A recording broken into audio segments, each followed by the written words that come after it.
hear me, friend? On the block, we began. Take it to all the world with internet. Going back to what I was, the historical perspective on the people of the Ahlul Bayt, whom Allah has spoke about extensively, whom He loves, where the divinity of the rules and regulations and the path to heaven and success in one's grave is vested in.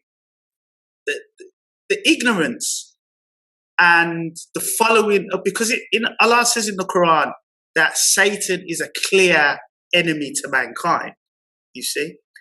So the issue of ignorance, of jahiliyyah, is embedded in the Ahlul Sunnah cult, death cult. Going back to what I was saying historically, Abu Bakr, Umar, who were the founders of this death cult, even the Prophet's wife Aisha fought against, in the Battle of Jamal, fought against Imam Ali, and where thousands of Muslims were killed. So one has to be armed with all this knowledge. But I'm painting a picture for the audience that when we get to the British Empire and we get to the creation of Saudi Arabia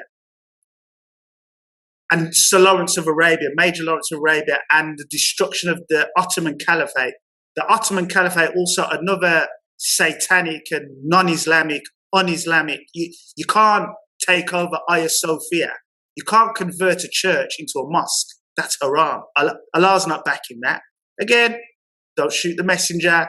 Look at the history books. So the creation of Saudi Arabia and the Wahhabi ideology, which is based on Ibn Taymiyyah and Abu Bakr, the hatred of the Ahlul Bayt, the Prophet's family, are all present in the rhetoric of this particular individual and other individuals like Hamza Yusuf and all the rest.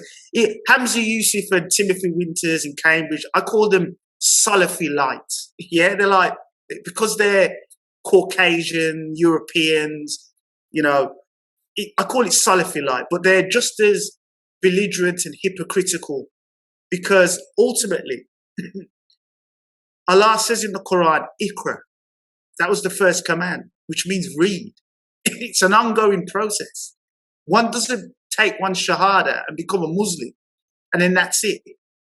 And again, going back to what I was saying earlier about this atomization, these sound bites, you see.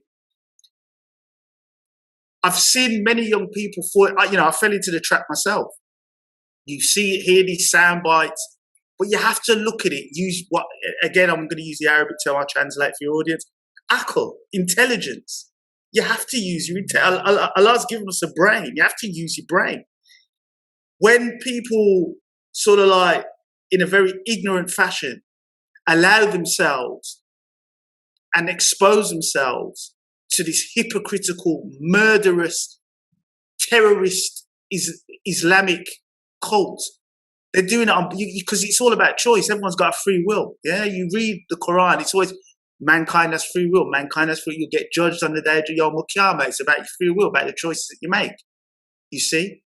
So ISIS, and going back to the creation of Saudi Arabia. So the British, and it's funny that this is called Good Morning Britain, the hypocrisy and the whole reason why GMB are not giving you the full analysis is because it was the British, subsequently later on the Americans with the petrodollar and the Nixon shock, of course, that created this terrorist organization. They're the ones to blame. They're the ones that helped in its proliferation by giving succor to the Saudi, which is a very satanic sort of like death cult in of itself. But it was created by the British.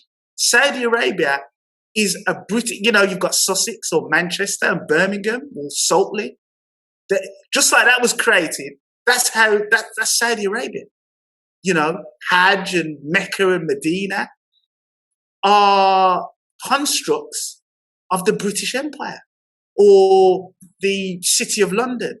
Yeah, if we're talking petrodollars and riba and usury, the wide sort of proliferation of usury. It's